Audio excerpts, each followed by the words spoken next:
Hello दोस्तों, मैं हरीश मिश्रा स्वागत करता हूं आपका अपने YouTube channel fine art education point में। आज मैं आपके लिए लेकर के आया हूं उल्लेखित प्रमुख चित्रकार। पहले तो टॉपिक समझा दिया जाए कि टॉपिक क्या है, क्योंकि ऐसा टॉपिक आज तक किसी भी किताब में अभी तक लिखा नहीं मिला है। यानी कि पूरे इतिहास को कुछ इस तरीके से, इस परिप्रेक्ष्य में हमने अध्ययन किया कि जैसे शुरुआत हुई प्रागैतिहासिक काल से, फिर सिंधु घाटी सभ्यता, फिर वैदिक सभ्यता, फिर राजवंश शुरू होते हैं तो मौर्य, शोंग, कुषाण, गुप्त। तो हर काल में कलाकृतियां तो बनती ही रहीं। तो जो कलाकृतियां बनती रहीं, उन कलाकृतियों में कलाकारों के जो नाम उल्लेखित हुए, उनको हम एनालिसिस करके आज देखेंगे कि किस कलाकार का उल्लेख कहाँ पर मिलता है। सबसे पहली बात तो मैं आपको ये बता दूं कि हमारी जो भारतीय कला है वो रेखा प्रधान है, ये सब तो हम पढ़ते ही हैं। उसके साथ साथ एक उसकी विशेषता है अनामता। अनामता का मतलब ये है कि इतने बड़े बड़े काम कर दिए गए लेकिन उसमें नाम नहीं लिखा गया। ये भारतीय कला की महानता है। भारतीयों की ये संस्कार में है कि बड़े से बड़ा काम कर देते हैं और गुप्त रूप से अपना नाम भी नहीं बताते कि किसने कर दिया इतना बड़ा काम। तो ये विशेषता हमारे भारत की है, अनामता, यानी कि बड़े बड़े काम किए लेकिन उस पर नाम नहीं मिलता कि किसने बनाया है। जैसे अजंता की गुफाएं किसने चित्रित की, नहीं पता है। बौद्ध भिक्षु ने चित्रित, किसी का नाम नहीं लिखा है। यक्ष यक्षिणी की मूर्ति, इतनी शानदार मूर्तियां बनी लेकिन बिल्कुल भी उन पे चित्रकार का नाम या मूर्तिकार का नाम नहीं लिखा गया है। तो आज का वीडियो हमारा इसी पर आधारित रहेगा। तो शुरू करते हैं हम अपनी आज की क्लास।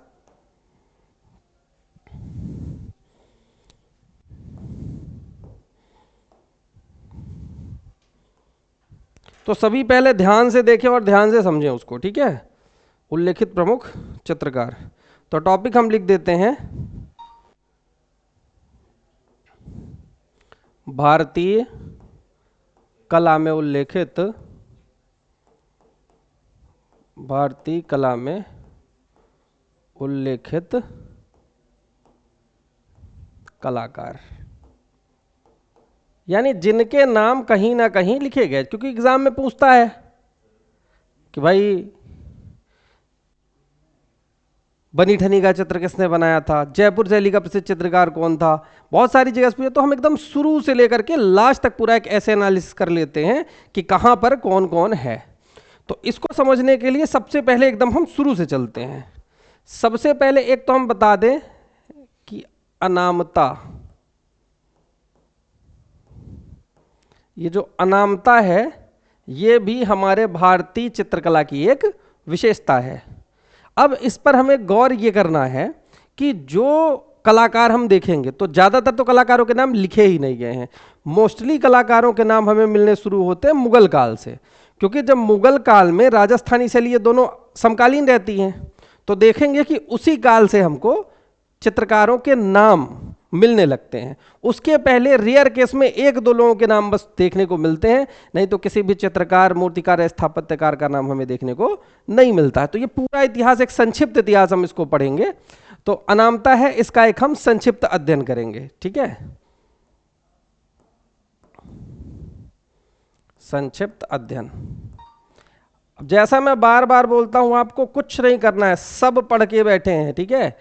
जो लोग देख रहे हैं सबने पढ़ाई कर रखी, सबको पता है। अब आप, जैसा मैं आपको दिखाना चाहूंगा, आप हर टॉपिक पे अपना दिमाग लगा करके भी देखना कि ऐसा है कि नहीं है उस टॉपिक पे। तो सबसे पहले हम शुरू करते हैं, जब हमारे भारतीय चित्रकला की शुरुआत हुई तो प्रागैतिहासिक काल से हुई। अब हम इसको इस नजरिए से इस टॉपिक में देखते हैं कि क्या इसमें किसी चित्रकार का नाम हमें मिलता है। इस काल में नहीं मिलता। क्यों? क्योंकि प्रागैतिहासिक काल में आदिमानव द्वारा शैल चित्र बनाए गए, यानी शिला पर चित्र बनाए गए थे। किसके द्वारा? आदिमानव के द्वारा। तो आदिमानव के द्वारा शैल चित्र बनाए गए,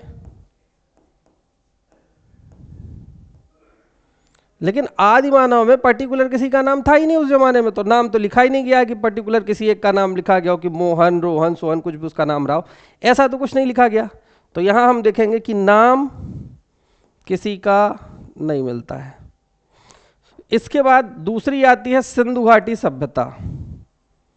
सिंधु घाटी सभ्यता, इस सभ्यता में हम देखेंगे तो चित्र,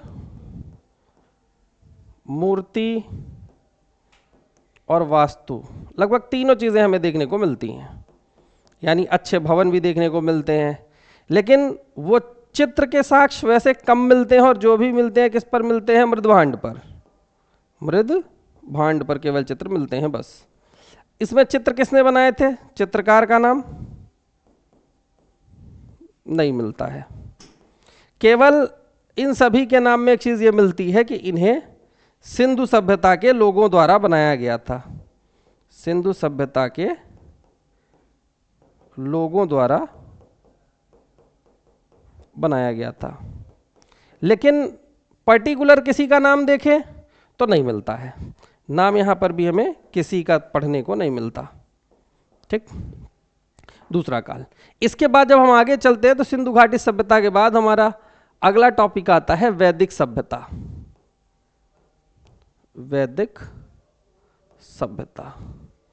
वैदिक सभ्यता में हम देखेंगे वेदों की सभ्यता। इसमें साहित्य मुख्य रूप से लिखे जाएंगे, इसीलिए साहित्यों के बारे में हम इसमें पढ़ लेते हैं। तो जब साहित्य की चर्चा होती है तो साहित्य में हम देखेंगे तो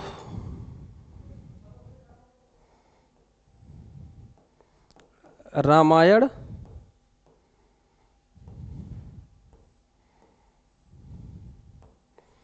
महाभारत,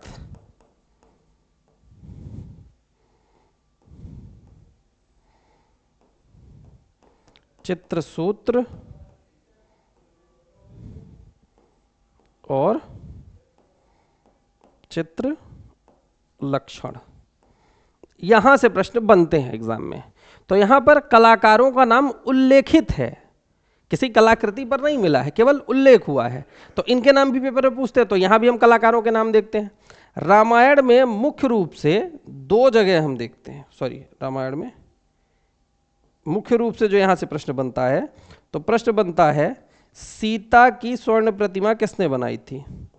सीता की स्वर्ण प्रतिमा। जब श्री राम को अश्वमेध यज्ञ करना था तो कहा गया कि अश्वमेध यज्ञ बिना पत्नी के संपन्न नहीं हो सकता है। तो उस समय पर यह विधान बताया गया कि अगर सीता की मूर्ति बना दी जाए तो उस मूर्ति को हम मान करके सीता यज्ञ को संपन्न करा सकते हैं। तो उस समय जो सीता की सोने की मूर्ति बनाई थी वो मय नामक शिल्पी ने बनाई थी, क्योंकि पहले मूर्तिकार हो चाहे चित्रकार सबको शिल्पी ही कहा जाता था। तो सीता की स्वर्ण प्रतिमा किसने बनाई थी? मय नामक शिल्पी ने। मय नामक शिल्पी ने, यह पहला उल्लेख हमें यहां मिला। महाभारत में आएंगे तो यहां पर तीन चीजें हमें याद करनी है, तीन लोगों के नाम। यहां पर मैं नामक शिल्पी, एक आदमी का नाम याद करना है। यहां पर महाभारत में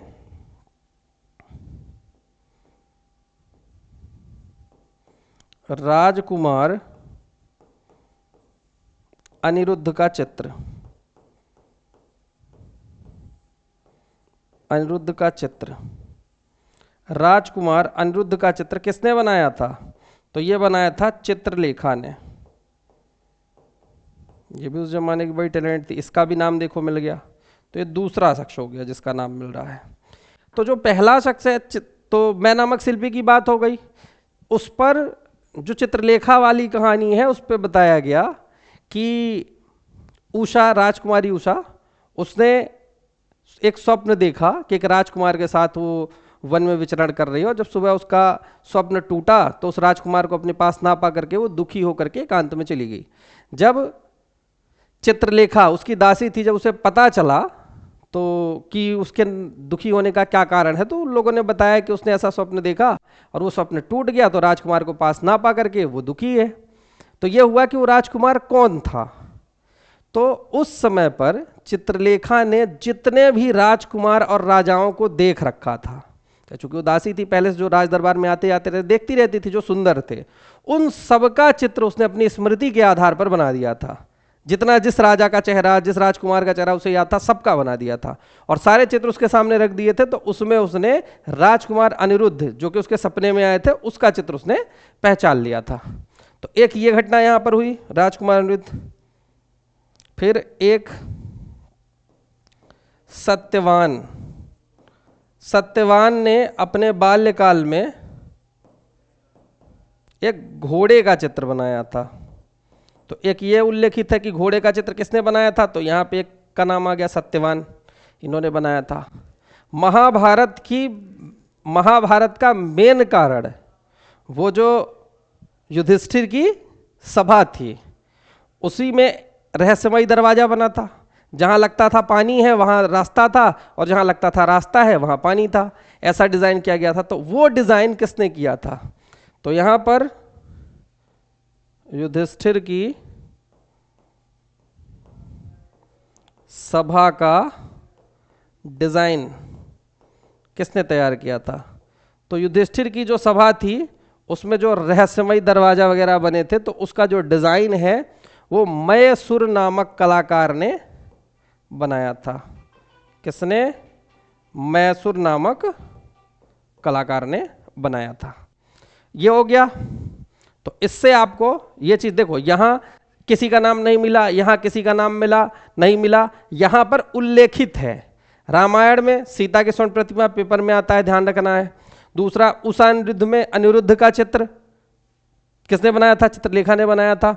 सत्यवान ने घोड़े का चित्र बनाया था। और युधिष्ठिर की जो सभा थी उसका डिजाइन किसने किया था? मैसूर नामक शिल्पी ने किया था। ठीक। इसके बाद दो बच्चे, इन्हीं में होता है कंफ्यूजन। यहां भी कलाकारों का उल्लेख है। चित्रसूत्र बनाया गया कि नारायण मुनि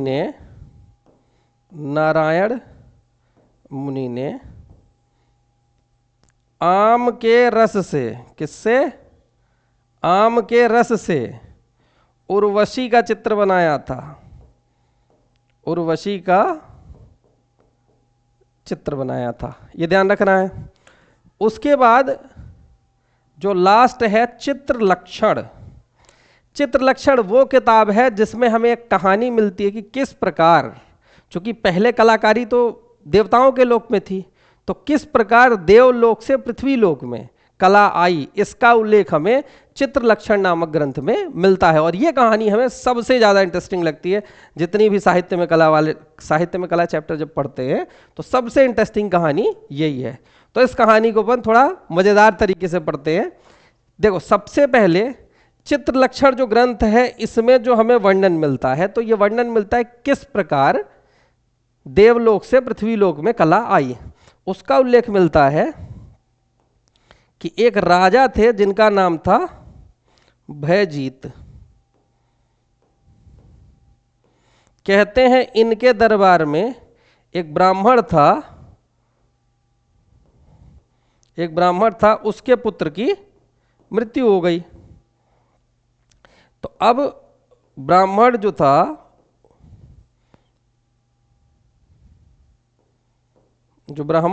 उसने अपने बेटे को,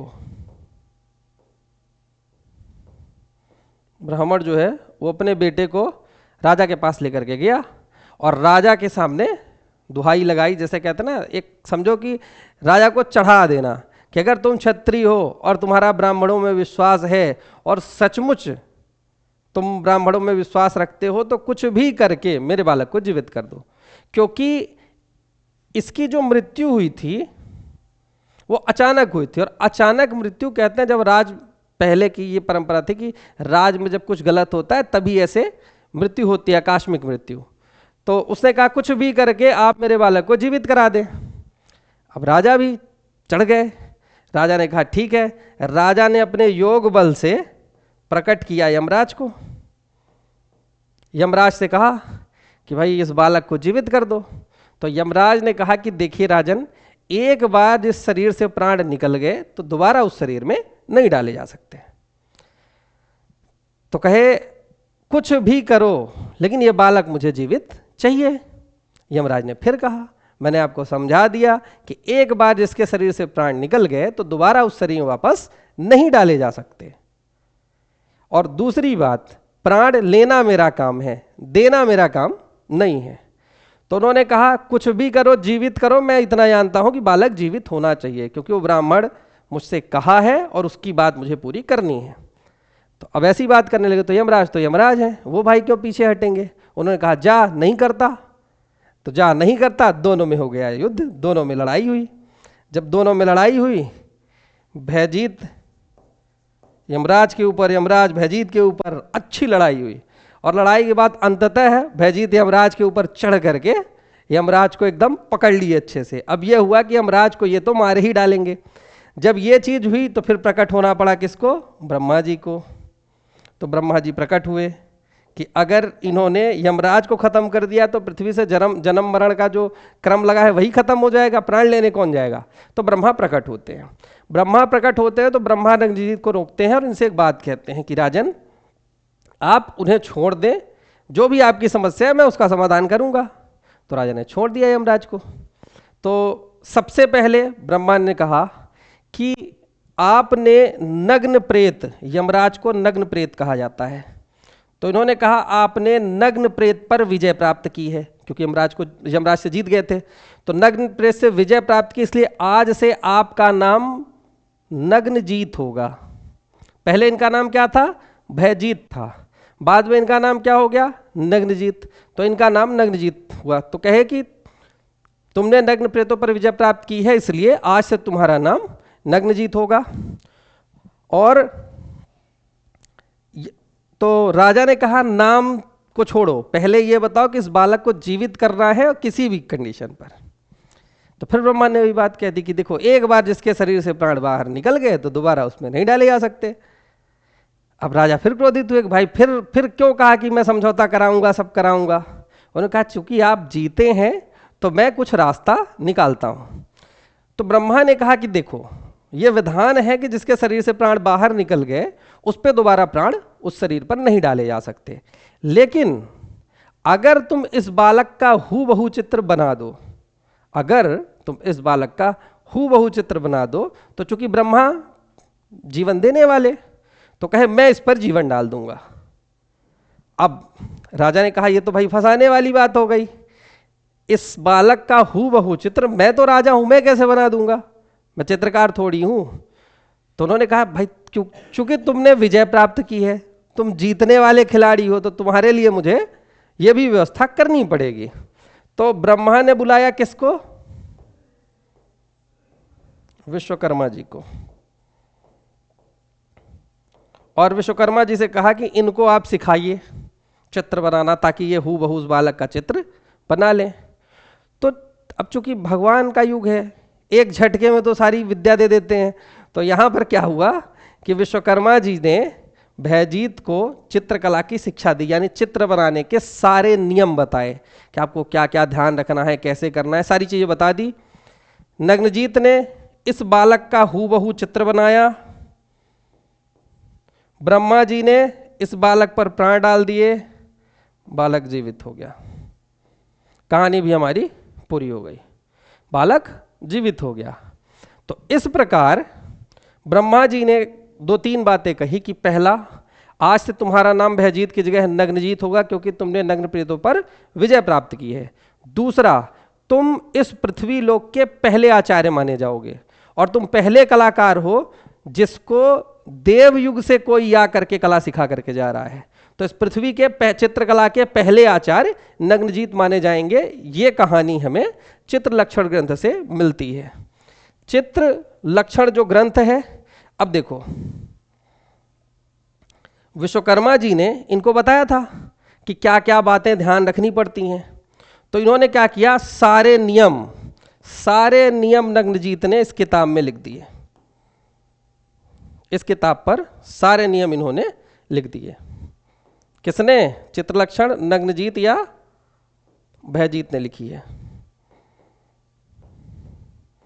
इसको 3 अध्याय में इन्होंने, ये 3 अध्याय में प्राप्त हुई, जो तंजौर ग्रंथमाला के अंतर्गत चित्रित की गई थी या प्रकाशित कराई गई थी।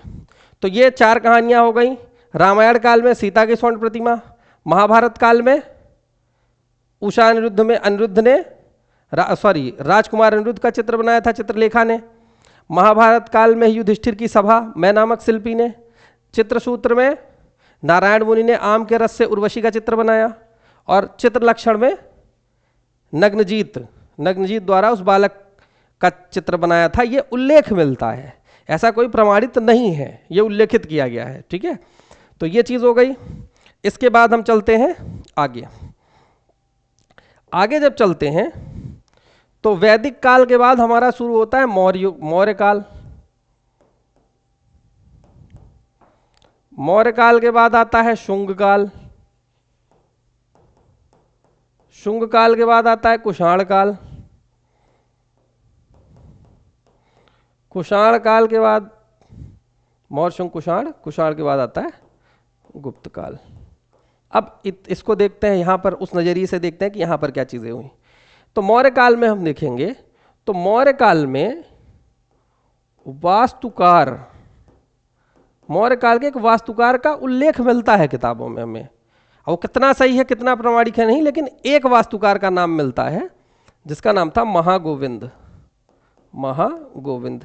जब चंद्रगुप्त मौर्य के जो महल के अवशेष मिले थे उसको जब हम पढ़ते हैं तो डॉक्टर स्पूनर महोदय ने जो खोजे थे उस पर हमें पता चलता है कि महागोविंद नाम का एक प्रसिद्ध वास्तुकार था। इसके बाद इन्होंने स्तंभ बनवाए इतने सुंदर, गुफाएं बनवाई,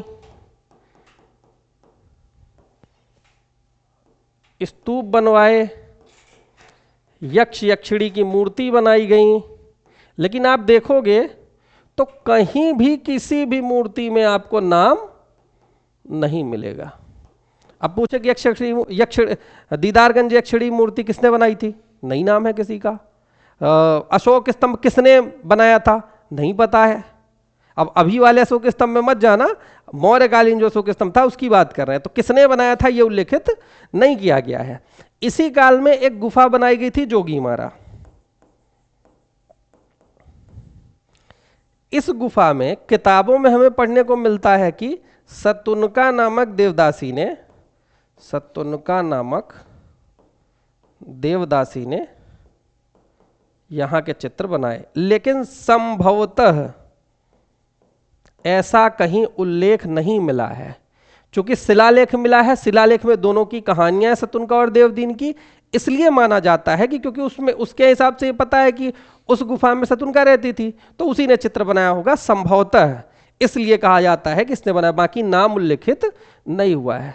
शुंग काल में हम देखेंगे तो जैसे भरहुत का स्तूप बना, भरहुत के स्तूप में कई सारे मूर्ति, जैसे माया देवी का स्वप्न वगैरह कई सारे बने, चेतवन का दान। लेकिन कहीं भी इसमें भी हम देखेंगे तो नाम उल्लेखित नहीं है कहीं भी कि हाँ इस कलाकार ने बनाया। कुषाण में आते हैं। कुषाण काल में बौद्ध धर्म से संबंधित बुद्ध की मानवीय रूप में मूर्तियां बननी शुरू हुई, जिसमें दो केंद्र हुए, मथुरा और गांधार। तो दोनों जगह बुद्ध की मूर्तियां बनी। यहां पर बुद्ध के साथ साथ जैन और वैष्णव तीनों धर्म से संबंधित मूर्तियां बनी, और गांधार में केवल बुद्ध बने, केवल बौद्ध मूर्तियां बनी। लेकिन ना मथुरा कला में कहीं नाम उल्लेखित है और ना ही गांधार कला में किसी का नाम उल्लेखित है कि किसने वो मूर्तियां बनाई। जबकि यहां पर ये होना चाहिए ना कि बुद्ध की पहली मूर्ति किस कलाकार ने बनाई थी। आज अगर बनाया होता तो बिल्कुल नाम होता, लेकिन उस समय पर नाम नहीं लिखा जाता था। इसके बाद गुप्त काल में देखेंगे तो यहां आ जाती है अजंता गुफा। अजंता गुफा में हम देखेंगे कि अजंता के गुफाओं के चित्र किसने बनाए थे, तो हम उसमें क्या लिखते हैं, बौद्ध भिक्षुओं द्वारा बनाई गई थी, बौद्ध भिक्षुओं द्वारा। लेकिन कहीं पर नाम नहीं मिलता किसी का, सिर्फ बौद्ध, जैसे वहां पर पढ़ रहे थे ना, सिंधुवासियों द्वारा, आदि मानव द्वारा, किसी का पर्टिकुलर नाम नहीं मिलता है। तो अजंता गुफा में बौद्ध भिक्षु मिलते हैं लेकिन नाम नहीं मिलता है। बौद्ध भिक्षुओं को क्या कहा जाता था, जिन्होंने चित्र बनाया, रेखाचार्य कहा जाता था। ये सब पढ़ने को मिलता है लेकिन नाम पर्टिकुलर किसी का हमें नहीं मिलता है। इसके बाद यहीं पर मंदिर निर्माण की परंपरा शुरू हुई और मंदिर में अच्छी अच्छी मूर्तियां भी बनी। जैसे देवगढ़ का दशावतार मंदिर देखेंगे, इतना अच्छा स्थापत्य कला का नमूना, उसमें मूर्ति भी इतनी अच्छी अच्छी बनी उस जमाने में, लेकिन फिर भी कहीं नाम उल्लेखित नहीं हुआ। इसके साथ साथ यहाँ पर मूर्तियां भी अच्छी अच्छी बनी, चाहे सुल्तानगंज से प्राप्त तांबे की कांस्य प्रतिमा देखो कितनी अच्छी है, सुल्तानगंज से प्राप्त तांबे की बुद्ध प्रतिमा या कांसे की बुद्ध प्रतिमा, इसमें भी किसने बनाई है नाम नहीं मिलता है। इसके बाद गुप्तकालीन में हम देखें गोवर्धनधारी मूर्ति, गोवर्धन धारी मूर्ति, गोवर्धनधारी मूर्ति जो बनारस में रखी हुई है। तो बहुत सारी मूर्ति, मकरवाहिनी मिली, गंगा यमुना की मूर्तियां मिली, लेकिन कहीं भी नाम उल्लेखित नहीं मिला कि इस कलाकार ने इस मूर्ति को बनाया है। तो इससे यह साबित हो रहा है कि हर जगह जहां हम बात कर रहे हैं तो नाम कहीं नहीं मिल रहा है। तो इसका मतलब यह है, जो हमने आपको पहला टॉपिक बताया कि भारतीय कला अनामता उसकी एक विशेषता है, मतलब नाम नहीं लिखते थे। आज हम छोटा सा भी स्केच बनाते हैं तो साइन और डेट पहले डाल देते हैं कि हम है वो कलाकार जिसने ये कलाकृति बनाई है। और वहां सोचो इतनी अच्छी अच्छी कलाकृतियां बना दी, लेकिन उन्होंने नाम नहीं लिखा। अब इसके बाद थोड़ा सा दक्षिण भारत की तरफ देखते हैं, तो पल्लव,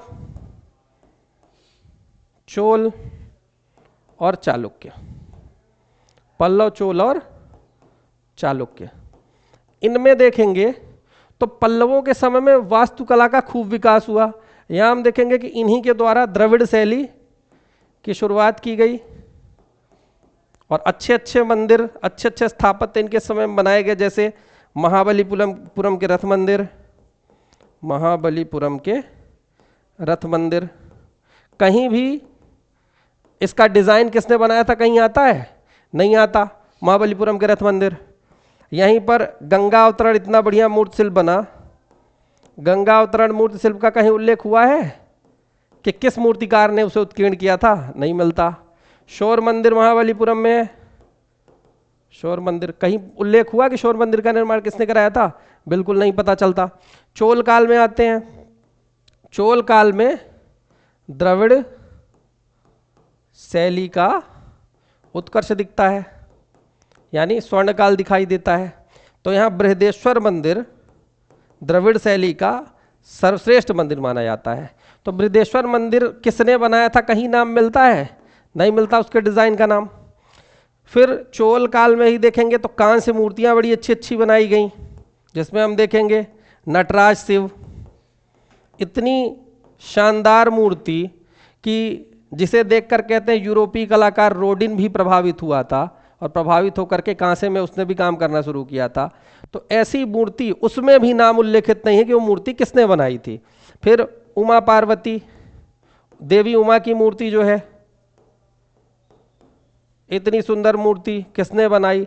कालिया मर्दन, इतनी अच्छी मूर्ति किसने बनाई थी? बिल्कुल नहीं पता चलता किसने बनाई थी। क्यों? क्योंकि अनामता विशेषता है, तो नाम वहां पर है ही नहीं। चालुक्य काल में जब हम जाएंगे तो चालुक्यों ने अजंता में भी काम कराया है। लास्ट में देखेंगे अजंता की पहली और दूसरी गुफा चालुक्य काल से संबंधित है, तो इसमें भी नाम नहीं मिलता है कलाकारों का। चालुक्यों के द्वारा हम देखेंगे